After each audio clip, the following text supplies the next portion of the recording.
My history is in startups. So I worked for a number of different startups in the Bay Area. My last startup I sold to CNN. So I have a history in kind of the tech world. And I was contacted by a group of scientists at Los Alamos who had some incredible technology, but needed to figure out how to unleash that technology in a more corporate environment. I guess together we formed a company. I look at this company as giving scientists and people the ability to better understand the planet in the most complex sense. And understanding the planet as a system is ultimately our goal. And right now we're using satellite imagery and weather data primarily to understand these systems.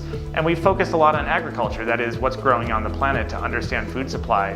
But that's really the first step in many steps in building up a knowledge of what's growing on the planet and what's changing on the planet and how we as humans are affecting the Earth. As we think about ourselves as a company who wants to better understand the planet, what better place to do that than somewhere that's so inspirational, where you see nature and beauty all around you. We bring a lot of people out here for interviews, and oftentimes they've never been to New Mexico before. But what I love about New Mexico is that it's a place that attracts a certain kind of person, and the kind of person that we want to hire. You know, they like to experience the outdoors, and as scientists who understand the planet, that just gives you incentive to double down and do better work and try to save the planet. JTIP is a fabulous program that's helped us a ton. This is a program that for employees that we hire here from New Mexico, we're able to subsidize part of their first year salary. You know, as I sell New Mexico to my investors, this is one of the ways where you say, wow, New Mexico is really supportive of startup businesses here, and this is one of the great economic incentives. Like, you can really see this on your balance sheet.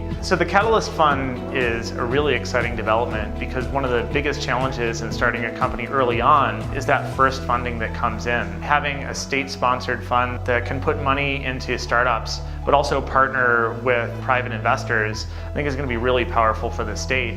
Descartes Labs, we absolutely have ambitions to change the world. Watching how agricultural trends have changed over the United States, over the entire world over that period of time, is something that we've looked a lot into. The US has a really good idea of how much food is grown in this country, but there are many countries in the world that don't have that knowledge. And just understanding the dynamics of global agricultural supply is something that we've focused on a lot. I mean, after all, we're going to need to feed the world. We've got 9 billion people by 2050, and getting food into the mouths of those people is critical if we as humans want to survive. That's one example of how we can use this technology to bear on problems that actually affect us as humanity.